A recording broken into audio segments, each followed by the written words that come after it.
most of it isn't a surprise. I mean, the UCP campaigned on wage restraint. If you're going to balance the budget through spending, you've got to go after wages. It's been messaged since the election. They created a panel that only looked at the spending side. So if you create a panel to look at spending cuts, they're going to come back with a report on spending cuts. The stuff that's new to me is the real emphasis on legislating mandates through, which is why this goes well beyond the budget. It's going to involve the labor minister, the education minister, the health minister.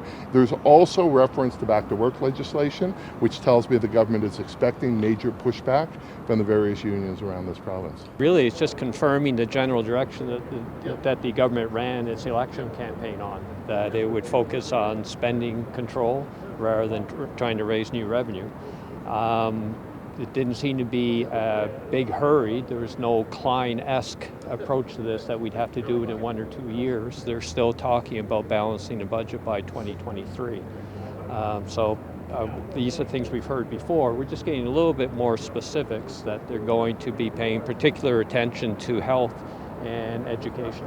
I think overall what surprised me was the emphasis on the long-term structural fixes and less on the short-term, how do we deal with the budget deficit in the next budget kinds of issues. But the fundamental dilemma here is that because Alberta has relied on resource revenues rather than the typical tax mix that you see for other provinces, we've been able to spend without really having to feel the pain of it. And so it's a long-term structural issue. And so they've suggested, at least on the spending side, some long-term structural ways to address it. So I think what we learned this morning is it's going to hurt, that we are going to see cuts to healthcare, to education. For parents like me who dropped their kids off at school this morning without any kind of certainty around class sizes, whether there's going to be educational assistance in the classroom, whether we're going to have a school nutrition program for lower income kids at school. All of those things are of course uncertain right now, but what we are seeing now is a pathway to deep cuts in healthcare and education, and ordinary people are going to be paying more, while a massive corporate tax cut gift is given to Jason Kenney's friends. The news today for Albertans is that we're being overcharged by $10 billion for government services every year. We've been duped into paying for a high-cost government, and the budget problem is bad now, but things are only going to be getting worse if that runaway spending train isn't stopped, and Albertans could be drowning in debt and interest payments moving forward. In the report, it shows that in 2022, if that overcharging doesn't stop, well then interest payment on the debt could be $3.7 billion in 2022. That annual interest payment for each Albertan could be around $800 or $3,200 for a family of four.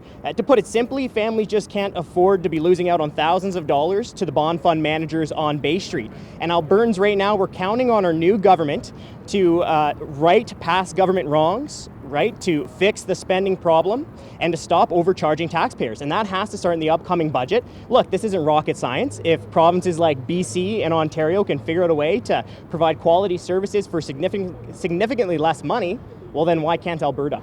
Well, small business owners, like a lot of Albertans, realize that the budget cannot be balanced without looking at that big chunk of the provincial operating budget, which is salaries, wages, and benefits. Unless you're willing to look at that 55% of the budget, it's really hard to balance the overall operating budget. So business owners know that inside their own business, they can't overspend, they can't borrow too much, and they expect their governments to do the same, to have some fiscal sanity, to make sure that their budgets are balanced, that their revenues and their expenditures are lining up. And if they're not, they can't simply borrow their way out of the mess. And so a lot of what we see in this report is advice that we've been giving the government for many, many years to put some structural systems around these things, some processes, some limitations on what governments can do in terms of ramping up spending when those resource revenues are coming in. Because we all know that when the economy goes south, and it always does, we're on a roller coaster in Alberta, that governments, if they spend up to the limit, they put themselves in trouble and end up running a lot of red ink. So this issue really is about spending control, and I'm glad to see the panel has made that very common sense-like advice to the government, and hopefully the government will follow through on their advice.